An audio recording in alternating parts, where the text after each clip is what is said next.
Subscribe करें अपने YouTube channel लानामोट medicine को और बेल आइकन दबाएं लेटेस्ट नोटिफिकेशन पाने के लिए। वेलकम फ्रेंड्स, स्वागतम दोस्तों। आज के इस वीडियो में हम यूरिन से जुड़ी हुई बीमारी को ठीक करने वाली एक टेबलेट के बारे में जानेंगे जिसका प्रयोग सिर्फ पुरुषों में ही लिया जाता है। इस टेबलेट का नाम है अल्फुजोसिन टेबलेट। हम जानेंगे अल्फुजोसिन क्या है, क्या स्ट्रेंथ में अवेलेबल है, किस नाम से मेडिकल स्टोर पर हमें मिल जाती है, कितने रुपए में मिलती है, इसके यूजेस क्या है पूरे विस्तार से, साथ ही किन किन व्यक्तियों को यह दवा नहीं दी जा सकती, कितनी मात्रा में कितने दिनों तक इस दवा को दिया जाता है, साथ ही वीडियो के लास्ट में जानेंगे इसके क्या साइड इफेक्ट होते हैं। ये सभी बातें जानने के लिए इस वीडियो को अंत तक देखें। साथ ही मेरे चैनल पर पहली बार है, वीडियो पहली बार देख रहे हैं तो चैनल को सब्सक्राइब करने के साथ वीडियो को लाइक और शेयर करना नहीं भूलें। मैं हूं आपका होस्ट मोहित आदिच और आप देख रहे हैं अपना YouTube channel learn about medicine. चलिए आज फिर कुछ नया सीखते हैं।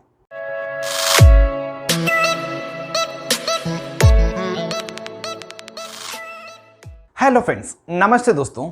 अल्फुजोसिन एक स्मूथ मसल रिलैक्सेंट दवा है जो कि सिंथेटिक क्यूनोजोलिन कंपाउंड है और यह अल्फा 1 एडिनर्जिक एंटागोनिस्ट है जिसे एंटी एडिनर्जिक क्लास में रखा गया है।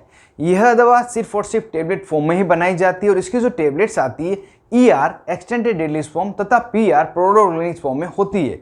ये दोनों ही फॉर्म क्या होती है और इसी फॉर्म में इस टेबलेट को क्यों बनाया जाता है, इसके बारे में हम इसके डोज के सेक्शन में जानेंगे। पहले हम इसकी अदर डिटेल जान लेते हैं।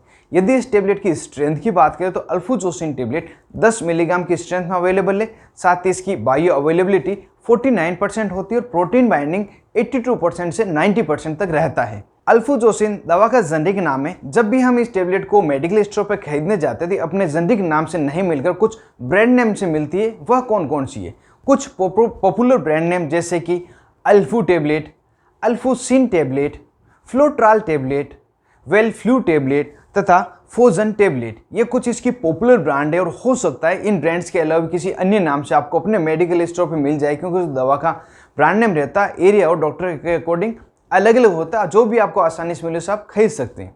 अब अगर इसके प्राइस तथा पैकेजिंग की बात करें तो इसकी जो पैकेजिंग होती है 10 टेबलेट प्रति स्ट्रिप, 15 टेबलेट प्रति स्ट्रिप तथा 30 टेबलेट प्रति स्ट्रिप की अलग अलग पैकेजिंग होती है और जो प्राइस होती है ब्रांड टू ब्रांड तथा स्ट्रिप टू स्ट्रिप अलग होती है।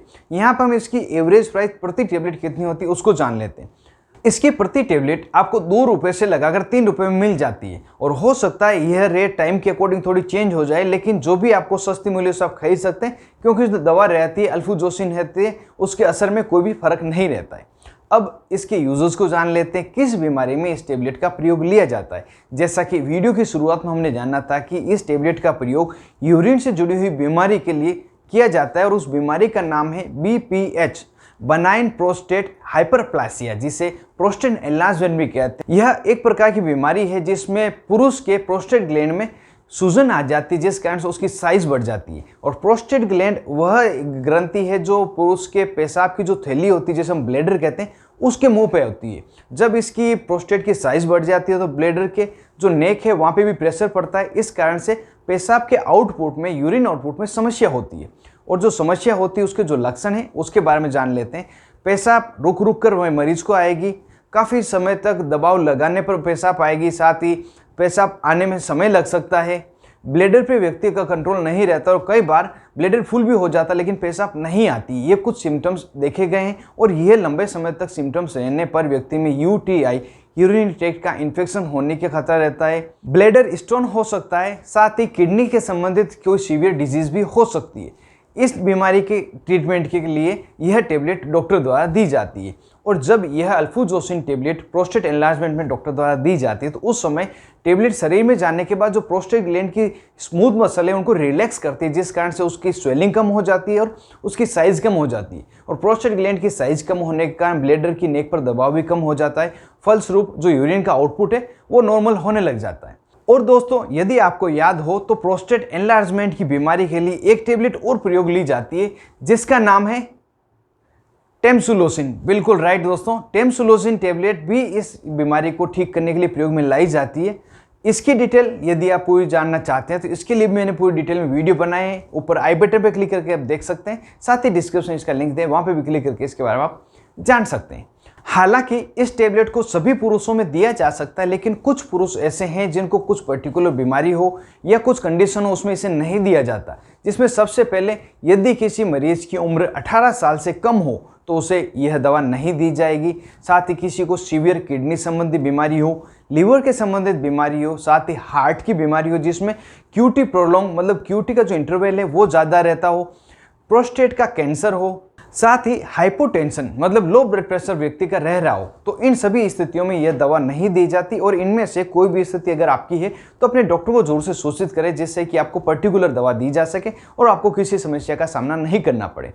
अब अगर इसकी डोज की बात करें, एल्फुजोसिन टेबलेट कितनी मात्रा में तथा कितने दिनों तक दी जाती है, तो जो इसकी 10 मिलीग्राम की टेबलेट है दिन में एक बार दी जाएगी। इसे खाने के तुरंत बाद लेना होता है और इस टेबलेट को कभी भी खाने के पहले नहीं ले। और जैसा कि यह tablet ER extended release form में तथा PR प्रोलॉन्ग रिलीज फॉर्म में बनाई जाती है। ये दोनों ही फॉर्म क्या है, इसमें एक्सटेंडेड रिलीज फॉर्म तथा जो प्रोलॉन्ग रिलीज फॉर्म है, इन दोनों का मतलब ये होता है कि जब भी टेबलेट हम शरीर में लेंगे तो उस टेबलेट से जो दवा है धीरे धीरे होकर रिलीज होगी। मतलब एक टेबलेट लेने के बाद पूरे दिन वो दवा रिलीज करती रहेगी।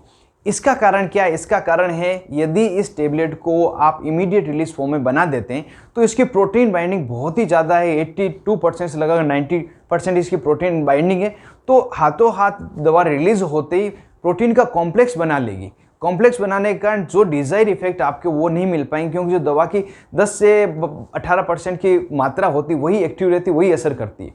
इसी कारण से प्रोटीन बाइंडिंग हाई होने के कारण इसको ER तथा PR फॉर्म में बनाया जाता है।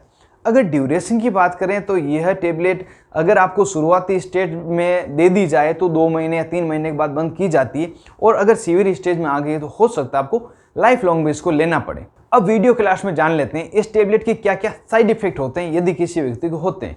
जो नॉर्मल साइड इफेक्ट इसके हैं उसमें व्यक्ति को सिर दर्द होना, पेट में अपसेट सा लगना, पेट दर्द हो सकता है, गैस्ट्राइटिस हो सकती है, हार्ट बर्न हो सकता है, आहार नाल में जलन हो सकती है, डिजीनेस हो सकता है, पोस्चरल हाइपोटेंशन मतलब बैठ के खड़े होने में या पोस्चर चेंज करने पर ब्लड प्रेशर सडनली कम हो सकता है, अपर रेस्पिरेटरी ट्रैक का इन्फेक्शन हो सकता है, साथ ही व्यक्ति की नाक में कंजशन, नाक बंद हो सकता है, और किसी किसी व्यक्ति में जननांगों का इरेक्शन, जो पेनिस का इरेक्शन है, प्रोलॉन्ग लंबे समय तक हो सकता है, जो 3 से 4 घंटे होता है और ये बहुत पेनफुल होता है। और यह स्थितियां होती है इसके साइड इफेक्ट में, और हो सकता है इनके अलावा किसी अन्य प्रकार के अनवांटेड इफेक्ट आपको मिले, कोई साइड इफेक्ट मिले। यदि ऐसा हो तो तुरंत ही अपने डॉक्टर से मिले जिससे कि प्रॉपर ट्रीटमेंट आपको दिया जा सके, इस दवा की डोज जितनी आपको आवश्यकता है उतनी दी जा सके। तो कंप्लीट डिटेल मैंने एल्फुजोसिन टेबलेट के बारे में बताई है। वीडियो को यही खत्म करता हूँ, मिलते हैं किसी अन्य वीडियो में, तब तक के लिए स्वस्थ रहें और मस्त रहें।